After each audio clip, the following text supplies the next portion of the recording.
আচ্ছা, আপনি কি কখনো হিসেব করে দেখেছেন সারা মাস যে হাড়ভাঙা খাটুনি খাটছেন তাতে আপনি আসলে বড়লোক হচ্ছেন নাকি আপনার মালিককে বড়লোক করছেন?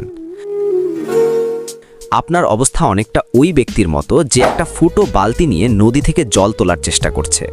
আপনি যত জোরেই ছুটুন আর যত জলই ভরুন না কেন, দিন শেষে বাড়ি ফেরার সময় দেখবেন আপনার বালতি সেই খালি রয়ে গেছে।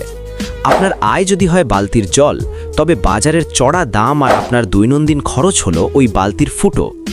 এই ফুটো না সারিয়ে শুধু জোরে দৌড়ালে কি কোনোদিন আপনার পিপাসা মিটবে?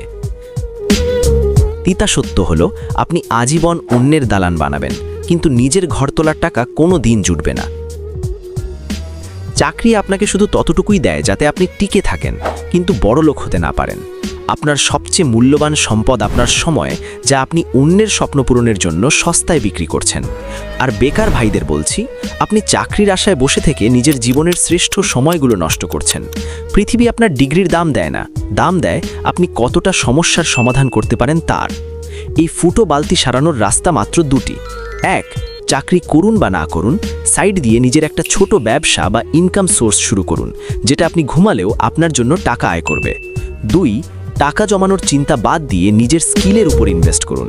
জমানো টাকা মুদ্রাস্ফীতিতে শেষ হয়ে যাবে, কিন্তু দক্ষতা আপনাকে সারা জীবন রিটার্ন দেবে। টাকার জন্য কাজ করা বন্ধ করে টাকাকে দিয়ে কাজ করানো শিখুন। আমি জানি এই খাঁচা থেকে বেরোতে আপনিও চান। পরবর্তী ভিডিওতে আমি আলোচনা করব মাত্র ৫,০০০ টাকায় আপনি কিভাবে নিজের ব্যবসা শুরু করতে পারেন। আপনাদের আজ একটা চ্যালেঞ্জ দিলাম, যদি এই ভিডিওতে অন্তত ৫০ জন মানুষ কমেন্ট করে লিখেন আমি জানতে চাই, তবেই আমি পরবর্তী ভিডিওটা খুব শীঘ্রই নিয়ে আসব। মনে রাখবেন, ৫০ জন সিরিয়াস মানুষের রেসপন্স পেলেই ভিডিওটি আপলোড হবে। সাবস্ক্রাইব করে সাথেই থাকুন। নিজের ভাগ্য বদলানোর লড়াই আজ থেকেই শুরু হোক। ধন্যবাদ।